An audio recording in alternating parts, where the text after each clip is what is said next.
Our lock was weird. Most doors are simple. Turn the key, done. Ours had a whole ritual to it. You had to twist it to the right first, then lock it with the key, then turn it back to the left. If it sat straight, it was open. Turned left meant locked. I knew that because I checked it obsessively. The apartment itself was safe enough, but I've always been paranoid. I read too much. Too many stories about people being followed home, about killers picking easy targets. And if I'm being honest, I probably am one. I'm clumsy, too trusting, and almost always carrying too many things to defend myself properly. I live with my younger sister, Al, in a 2-bedroom apartment. The front door opens into a small hallway. Her room comes first, then mine. Neither of us can see the living room from our beds. That night felt normal. At around 9:30, I got into bed, got warm, got comfortable, and made the lazy choice. Al, I called out, can you check the front door is locked? She answered something from her room that sounded like yes. I assumed she de-checked it, rolled over, and fell asleep. I woke suddenly at 12:30 to the sound of wind battering the building. The blinds were slapping against the window so hard it sounded like someone was knocking. Half asleep and irritated, I got up, shut my bedroom window properly, and climbed back into bed. I was just starting to relax when I heard something else. Footsteps. Not outside. Inside the apartment. I froze. They were close. Just outside my room, soft but unmistakable. Then they moved away, slowly, into the living room. At first I tried to explain it. Al, maybe. Getting water. Then I heard the sofa creak. Once. Then again, deeper this time, like someone had fully sat down. My throat went dry. If it was Al, why would she be sitting in the dark? Why wasn't she turning on a light? Why was she just there? Then I heard another sound. A light, dull rhythm against the base of the sofa. Not loud. Not random. Like someone sitting there and slowly swinging their legs. Every hair on my body stood up. If someone had come in through the front door, they would have passed Al's room first. That thought hit me so hard I nearly called out for her. I'm glad I didn't. The footsteps started again. They left the living room and came back down the hallway toward my bedroom. Only this time they were slower. Deliberate. Like whoever it was already knew exactly where I was. I reached for my phone so fast I nearly dropped it. In the living room, I had one of those smart lamps that could be controlled from an app. It could turn on, change brightness, switch colors. My hand was shaking so badly I almost hit the wrong setting, but I managed to turn it on.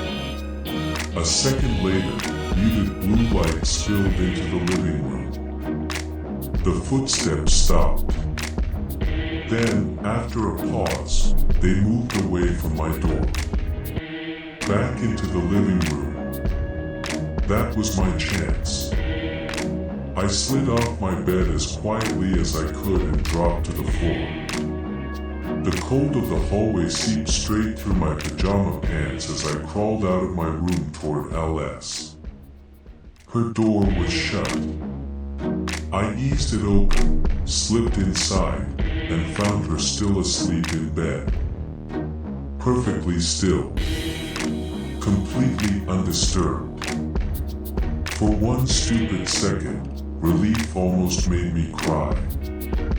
I shook her hard. "Al," I whispered. "Get up. Right now. We have to go." She woke groggy and confused, but something in my face must have told her not to argue. She was out of bed in seconds. We crouched by her door, listening. The apartment was quiet again. Too quiet. I opened the door. We crawled into the hallway on our hands and knees, heading toward the front door. We were almost there when the footsteps came back. Not from down the hall.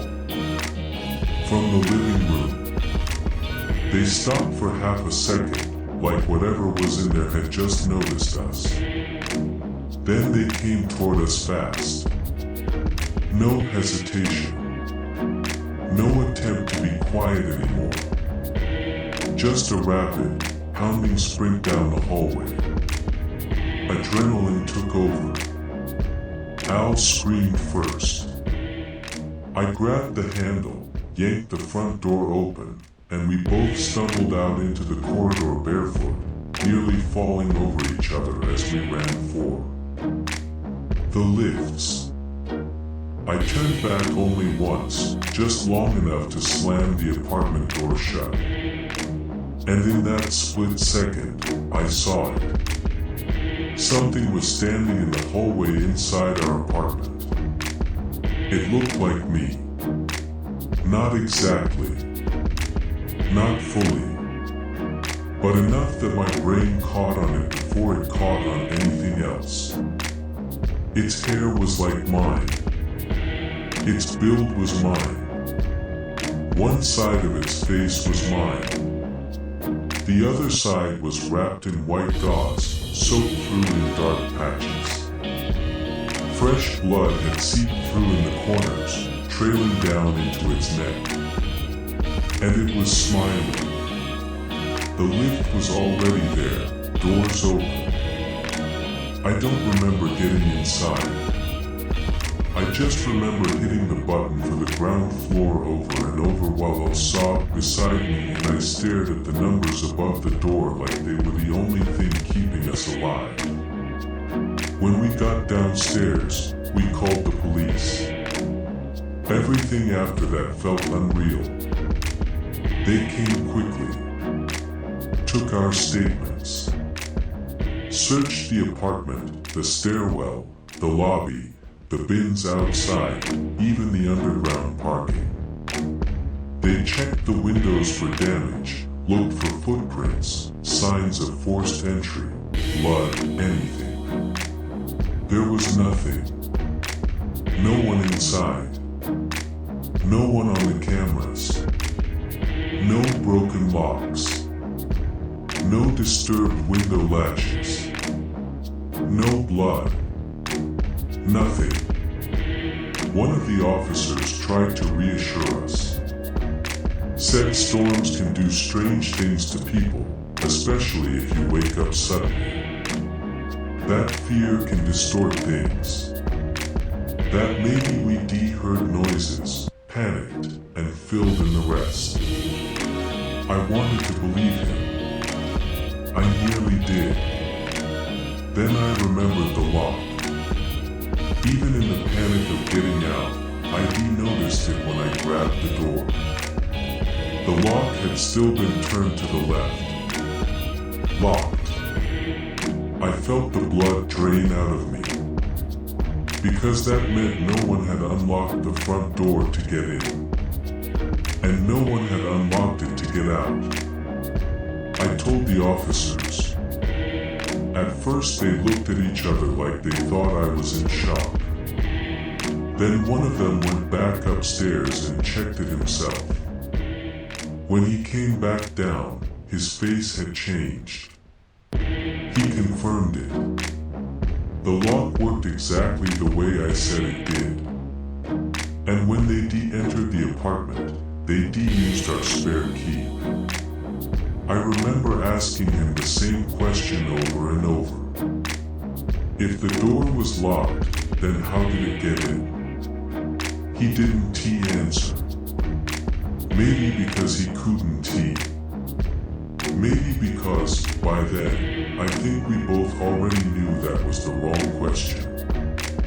I haven't slept properly since. Every night now, I check the front door myself. I twist it right. I lock it. I turn it left. Then I check it again. And again. But that's not what keeps me awake. What keeps me awake is what one of the officers said before he left. He was trying to be careful. Gentle. Like he didn't want to scare me more than I already was. He asked, just to be sure, when you first heard the footsteps, are you certain they came from outside your room? I didn't understand what he meant at first. Then he told me they found something in my bedroom. Not a person. Not a weapon. Just deep scratch marks on the inside of my closet door. Long, splintering marks. Like something with unsteady hands had been trying to get out very, very quietly.